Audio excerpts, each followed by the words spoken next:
Welcome, dear students. We have already studied in previous lecture of chemistry part 1 evidence of atom. In that topic, we have discussed the following points. First of all, to believe that are there any atoms like particles are present in the matter, तो उसके लिए बेटा evidence के ये आपको यकीन कराने के लिए एक टॉपिक हम आपके साथ डिस्कस कर रहे हैं। मैंने उस टॉपिक लेक्चर में भी एग्जांपल दी थी कि उस वक्त तक हम यकीन नहीं कर सकते जब तक हमें जो है वो किसी तरह से एक सबूत ना मिल जाए कि वाकई ही एटम में पार्ट मौजूद हैं। देखिए मिसाल के तौर पर जो है एक बंदा कहता है कि मैंने खुशबू लगाई हुई है, तो हम कहेंगे कैसे साबित करेंगे, खुशबू नजर तो नहीं आती, लेकिन जाहिर बात है उसकी खुशबू की जो स्मेल है वो हम महसूस करते हैं, डिटेक्ट करते हैं, तो हम उसकी इस बात पे यकीन कर लेते हैं कि वाकई इसने खुशबू लगाई हुई है। तो इसी तरह से हम एटम को देख नहीं सकते, मैटर में मौजूद है लेकिन हम देख नहीं सकते, तो फिर हम कैसे उसको देखेंगे? तो जाहिर बात है एटम्स की या मैटर की कोई ऐसी प्रॉपर्टीज जो हैं जो बेशक हमें वो एटम नजर नहीं आते, लेकिन हम उसकी प्रॉपर्टी की मदद से जो है वो उसको यकीन कर सकते हैं कि वहां पर जो है मैटर के अंदर जो है वो कि एटम जैसे पार्टिकल्स मौजूद हैं। तो अगर हमें एटम को मैटर में देखना हो तो मैंने कल पिछले लेक्चर में समझाया था कि किसी भी ऑब्जेक्ट का इमेज हासिल करने के लिए वो जो लाइट रेज है उनकी वेवलेंथ जो है वो ऑब्जेक्ट के साइज से छोटी होनी चाहिए, ताकि वो रेज जो है वो लाइट के ऊपर ऑब्जेक्ट के ऊपर टकराएं और रिफ्लेक्ट हों और फिर जो है वो डिटेक्टिंग डिवाइस के ऊपर जो है वो अपना इमेज बना सकें। तो हम एटम को देखने, क्योंकि एटम एक स्मॉल साइज का पार्टिकल है, तो स्मॉल साइज के पार्टिकल्स को देखने के लिए माइक्रोस्कोप इस्तेमाल की जाती है, लेकिन माइक्रोस्कोप से हमें कोई एटम बल्कि एटम के एग्जिस्ट होने का भी कोई आइडिया नहीं होना, नजर क्या आना, एग्जिस्ट होने का भी कोई आइडिया नहीं मिलना। क्यों? क्योंकि माइक्रोस्कोप में जो है वो ऑर्डिनरी लाइट इस्तेमाल की जाती है जिसकी वेवलेंथ जो है वो 350 टू 750 नैनोमीटर होती है, और उसके मुकाबले में जो एटम है उसका साइज जो है वो 0.2 नैनोमीटर है, यानी बहुत ही छोटा। तो जब लाइट रेज जो है वो एटम्स के साथ टकराने जाएंगी तो बगैर टकराए जो है वो आगे गुजर जाएंगी, रिफ्लेक्ट होंगी ही नहीं, उसके साथ टकराएंगी नहीं, टकराएंगी तो या रिफ्लेक्ट हो या डाइफ्रैक्ट हो, फिर कुछ ऐसा हो। तो फिर हम क्या करते हैं, इलेक्ट्रॉन माइक्रोस्कोप इस्तेमाल कर लेते हैं। इलेक्ट्रॉन माइक्रोस्कोप जो है उसमें इलेक्ट्रॉन रेज जो है वो इस्तेमाल की जाती हैं। जाहिर बात इलेक्ट्रॉन्स हम भी जानते हैं कि इलेक्ट्रॉन जो है उनका साइज एटम से छोटा है, वो जरूर टकराएंगे, लेकिन हमें एटम नजर वो दिखा नहीं देंगे, बल्कि जो है वो क्या है कि इलेक्ट्रॉन की ये प्रॉपर्टी है कि जब वो हाई स्पीड के साथ चलते हैं, तो जब वो एक स्पीड के साथ चलते हैं तो उनकी वो एक वेव्स नेचर इख्तियार कर लेते हैं, तो वो वेव्स की तरह जो है वो डायफ्रैक्शन का अमल शो करते हैं, वेव्स की तरह डायफ्रैक्शन का। तो बहरहाल अगर जो है वो इलेक्ट्रॉन्स जो है वो मैटर के अंदर मौजूद एटम के साथ टकरा के डाइफ्रैक्ट भी हो जाते हैं, तो इससे भी ये बात जाहिर होती है कि there is something present that is diffracting electrons. तो इसलिए हम एटम को देख नहीं सकते, लेकिन हम एक एविडेंस हासिल कर लेते हैं इसकी मौजूदगी का। हम जैसे मैंने पहले इसमें बताया कि हम खुशबू देख नहीं सकते, लेकिन उसकी खुशबू का जो सेंसेशन है वो बता देता है कि वहां पे खुशबू मौजूद है। इसी तरह से एटम्स के ऊपर इलेक्ट्रॉन्स का डाइफ्रैक्ट कर जाना जो है वो ये शो करता है कि वहां पर एटम मौजूद है। जैसे कार्बन एटम का पीस, ग्रेफाइट का पीस जो इलेक्ट्रॉन माइक्रोस्कोप में रखा तो उससे इलेक्ट्रॉन डाइफ्रैक्ट हुए और उन्हें स्क्रीन के ऊपर क्या कर दिए, ब्राइट बैंड्स बना दिए, और आपकी किताब में जो है वो 15 मिलियन टाइम्स जो है उस इमेज को जो बड़ा करके दिखाया हुआ है। तो फिर बेटा जी हमने प्रीवियस लेक्चर के अंदर जो major facts of about the atoms जो वो पढ़े थे कि एटम का साइज जो है वो तकरीबन जो है वो 10 पावर जो है वो 0.2 नैनोमीटर या 2 × 10 पावर -10 मीटर की रेंज में होता है। मैसेज ऑफ एटम बहुत स्मॉल होती है, यानी एटम बहुत स्मॉल साइज का होता है। एटम का मैस जो है 10 पावर -27 टू 10 पावर -25 किलोग्राम के करीब होता है। और एक फुल स्टॉप के अंदर जो है एक फुल स्टॉप के अंदर जो है वो तकरीबन एक फुल स्टॉप के अंदर जो है वो तकरीबन 2 मिलियन एटम्स जो हैं यानी 20 लाख एटम्स पाए जाते हैं। ये था बेटा जी हमारा प्रीवियस लेक्चर, ताकि आपको जरा आइडिया हो जाए कि हमने लेक्चर 3 के अंदर जो है वो क्या पढ़ा था। Now today we are going to start lecture 4। Our topic is molecule. This topic is present at page 2 of your textbook. First of all, we define the molecule, the smallest particle of substance. The smallest particle of substance which can exist independently, जो आजाद ना रह सकता है। अब यहाँ पे substance clear कर दिया कि वो एलिमेंट भी हो सकता है और कंपाउंड भी। इसका मतलब है कि मॉलिक्यूल्स एलिमेंट्स के भी होते हैं, कंपाउंड्स के भी होते हैं। मैं एक दफा फिर क्लियर कर दूं कि एटम और मॉलिक्यूल में बाय कांसेप्ट बाय डेफिनेशन ही क्या फर्क है। अगर आपको जो है वो आप लेक्चर 3 को देखें तो उसमें हमने एटम को जो है उसकी शॉर्ट डेफिनेशन यहाँ पे मैं लिख रहा हूं, स्मॉलेस्ट पार्टिकल दैट मे और मे नॉट एग्जिस्ट। एटम वो स्मॉलेस्ट पार्टिकल है जो मे और मे नॉट एग्जिस्ट, मे और may not exist, while smallest particle of substance which can exist। तो ये बेसिकली फर्क है इसमें एटम और मॉलिक्यूल। एटम आजाद ना रह सकता है, नहीं भी रह सकता। मॉलिक्यूल पक्का 100% जो है वो नेचर में अपना वजूद बरकरार रख सकता है। तो बेटा जी अगला जो मॉलिक्यूल के टॉपिक के अंदर डेफिनेशन के बाद पॉइंट है, this is atomicity. Number of atoms, उसकी डेफिनेशन लिखी हुई है, नंबर ऑफ एटम्स पर molecule is called atomicity. Number of atoms पर मॉलिक्यूल इज कॉल्ड एटॉमिसिटी। यानी एक मॉलिक्यूल में एटमों की तादाद है वो उस मॉलिक्यूल की क्या कहलाती है, एटॉमिसिटी कहलाती है।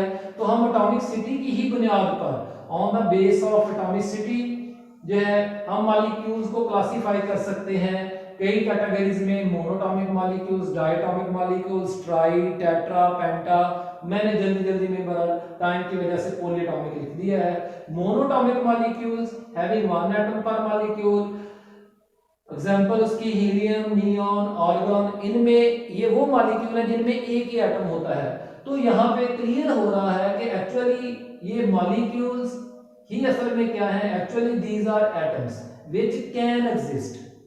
यही वो एटम्स हैं जो नेचर, हमने कल भी बात की थी, प्रीवियस लेक्चर में भी बात की थी कि हीलियम, नियॉन, आर्गन नेचर में ज्यादा ये एटम भी हैं, ये मॉलिक्यूल भी हैं बाय डेफिनेशन। ये दोनों क्राइटेरिया, दोनों डेफिनेशन पे पूरे उतरते हैं, इसलिए ये एटम्स भी हैं, मॉलिक्यूल भी हैं। डायटॉमिक मॉलिक्यूल हैविंग 2 एटम्स पर मॉलिक्यूल, O2 जिसमें दोनों एटम ऑक्सीजन के हैं तो ये एलिमेंट का मॉलिक्यूल है। CO जिसमें दोनों डिफरेंट एटम्स पाए जा रहे हैं तो ये फिर क्या है, एक कंपाउंड का मॉलिक्यूल है। इस तरह से आप H2O, H2SO4 एटसेट्रा और भी एग्जांपल्स दे सकते हैं। तो polyatomic molecules having more than 2 atoms पर मॉलिक्यूल, ये मैंने जरा उस हिसाब से लिख दिया है साहब का डेफिनेशन की तरह से। तो हालांकि मोर देन 1 जो है वो सारे पॉली में आ जाएंगे। तो अब बेटा जी types of molecules based upon substance. हम मॉलिक्यूल्स की एक टाइप हमने की बेस्ड ऑन एटॉमिसिटी। अब दूसरी जो हम कर रहे हैं वो किसकी बेस पे कर रहे हैं, बेस्ड अपॉन सब्सटेंस। होमो एटॉमिक मॉलिक्यूल्स, दो किस्म की, होमोटॉमिक मॉलिक्यूल्स, हेटेरोटॉमिक मॉलिक्यूल्स। जो जरा गौर से देखें, मैंने यहाँ पे क्लियर कर दिया है कि molecules of elements are called homoatomic molecules. क्यों? क्योंकि एलिमेंट्स में सारे के सारे एटम्स एक जैसे पाए जाते हैं, इसलिए molecules of elements are called homoatomic molecules. Molecules of compounds are called heteroatomic. क्यों? क्योंकि compounds is the chemical combination of different elements, different atoms. तो इसलिए molecules of compounds are called heteroatomic. जब डिफरेंट एलिमेंट्स हैं तो उसके उस combination में एटम्स भी क्या होंगे, डिफरेंट होंगे। तो हीलियम, O2, O3, देखिए O2 मॉलिक्यूल में दोनों ऑक्सीजन एटम, O3 में तीनों एटम ऑक्सीजन एटम, ठीक है ना जी। P4 में चारों एटम फास्फोरस के। S8 के अंदर 8 के 8 जो है वो एटम जो है वो किसके हैं, सल्फर के। All the atoms are of same type. जबकि यहाँ पे आप जितने भी मॉलिक्यूल देखेंगे, ये डायटोमिक है, ये ट्राइटोमिक है, ये भी ट्राइटोमिक है, ये इसमें 12 एटम्स पर मॉलिक्यूल पाए जा रहे हैं और इसमें जो है 7 एटम्स पाए जा रहे हैं, एटसेट्रा। तो एक बात, एक तीसरा डिफरेंस आप और भी लिख सकते हैं क्या, कि जो है होमोटॉमिक मॉलिक्यूल्स में भी मोनोटॉमिक मॉलिक्यूल्स, होमोटॉमिक मॉलिक्यूल्स क्या में भी हो सकते हैं मोनोएटॉमिक मॉलिक्यूल्स। ये आपने खुद नोट करना है। होमोटॉमिक मॉलिक्यूल्स का तीसरा डिफरेंस, में भी मोनो एटॉमिक मॉलिक्यूल्स, और जबकि इधर तीसरा never are heteroatomic molecules are never heteroatomic molecules are never monoatomic। ये कभी भी मोनोएटॉमिक हो ही नहीं सकते, क्योंकि कंपाउंड के अंदर डिफरेंट एलिमेंट्स यानी डिफरेंट एटम्स का मौजूद है, तो डिफरेंट के लिए कम से कम दो तो मुख्तलिफ होने जरूरी हैं। बेटा जी नेक्स्ट पॉइंट जो है हमारे आज के टॉपिक मॉलिक्यूल का क्या है, वो है the types of molecules on the based on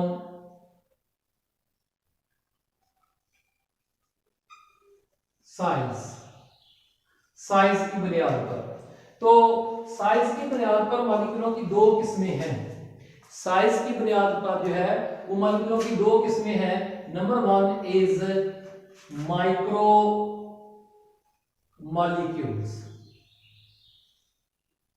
molecules having,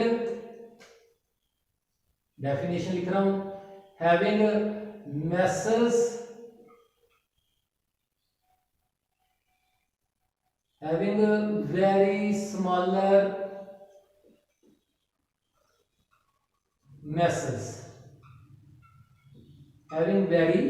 smaller masses, इनकी मैसेज जो है वो थाउजेंड्स से कम होती हैं, थाउजेंड्स से कम होती हैं। हैविंग स्मॉलर मैसेज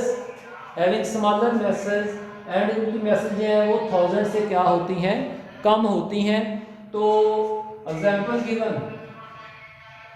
गिवन जो है, जैसे अभी आपने पढ़ी है O2, P4, S8,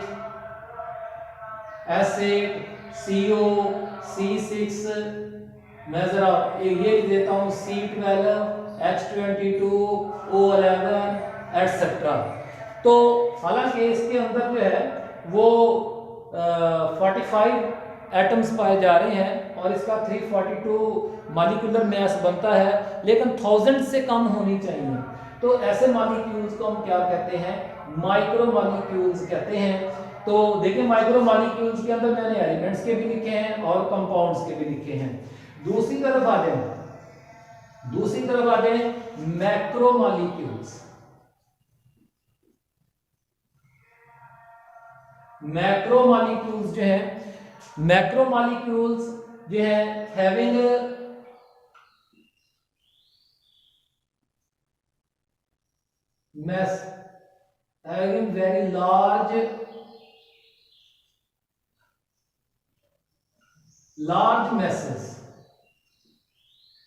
very large masses, example given thousands में। एग्जांपल गिवन देखें डायमंड, जिसको जॉइंट मॉलिक्यूल की कैटेगरी में रखा जाता है, डायमंड, ग्रेफाइट, ये मैंने आपको एलिमेंट्स में से 2 एग्जांपल दे दी हैं। और उसके बाद जो है अब स्टार्च, हेमोग्लोबिन, स्टार्च, हेमोग्लोबिन। तो आपकी बुक में जो है हेमोग्लोबिन के ऊपर जो है वो एक छोटा सा पॉइंट बताया जा रहा है कि हेमोग्लोबिन जो है वो किस तरह का मैक्रोमॉलिक्यूल है, हेमोग्लोबिन का रोल क्या है। इट कैरीज ऑक्सीजन, ये हमारे रेड ब्लड सेल्स में पाई जाती है। It carry oxygen from lungs to other parts of the body and it has 574 amino acids. Amino acids जो है वो माइक्रोमॉलिक्यूल्स हैं। ये माइक्रोमॉलिक्यूल्स मिलकर जो है वो मैक्रोमॉलिक्यूल्स बनाते हैं। तो 574 हेमोग्लोबिन जो है उसके अंदर तकरीबन जो है वो 10,000 के करीब एटम्स पाए जाते हैं और इसका जो मैस है वो हाइड्रोजन एटम के मुकाबले में 68,000 ज्यादा है। 68,000 इसका हैवियर है, हैवियर देन हाइड्रोजन। तो ये मैं बात बता रहा था कि जो लार्ज मैसेज हैं, वो थाउजेंड्स में होंगी, यानी कम से कम जो है वो 1000 से 1000 का मल्टीपल हो सकती हैं, 1000, 2000, 10,000। जैसे अभी हाइड्रोजन एटम के मुकाबले में 68,000 एक बारी है। डियर स्टूडेंट्स, ये हमारा लेक्चर 4 जो है वो मॉलिक्यूल के ऊपर है। तो उसमें जो है ये सारे पॉइंट्स आपके सामने आ गए हैं। तो मॉलिक्यूल की definition, can exist the smallest particle of substance which can exist independently. Atom से डिफरेंस क्या है कि एटम मे और may not exist independently. While जो है हम एटॉमिसिटी, नंबर ऑफ एटम्स पर molecule, number of atoms per molecule is called atomicity, while monatomic molecules हम एटॉमिसिटी की बिना पर मॉलिक्यूल्स को क्लासिफाई करते हैं, मोनोटॉमिक, डायटॉमिक, पॉलीटॉमिक। फिर इस तरह से हम मॉलिक्यूल्स को जो है वो सब्सटेंस की नेचर की बुनियाद पर भी क्लासिफाई करते हैं, होमोटॉमिक मॉलिक्यूल्स, हेटेरोटॉमिक मॉलिक्यूल्स। फिर इस तरह से हम मॉलिक्यूल्स को जो है वो साइज की बुनियाद पर भी क्लासिफाई करते हैं, माइक्रो मॉलिक्यूल्स और मैक्रो मॉलिक्यूल्स। तो ये बेटा जी आज का लेक्चर है, तो इसको तैयार करें। देखें ये एक मुश्किल घड़ी है इस वक्त, तो इस मुश्किल घड़ी में जो है वो हमें जो है वो साबित कदम रहना है। देखें कि दुनिया में बहुत ऐसी बहुत सारी आफतें आती रहीं, लेकिन जो तरक्की पजीर ममालिक थे उनके उस्ताद और तालिब इल्म जो है वो अपना रोल प्ले करते रहे। यही हम और आप मिलकर कोशिश कर रहे हैं। अल्लाह ताला इस मुश्किल वक्त में हमारी हिफाजत फरमाए और हमारे लिए आसानियाँ पैदा फरमाए। शुक्रिया।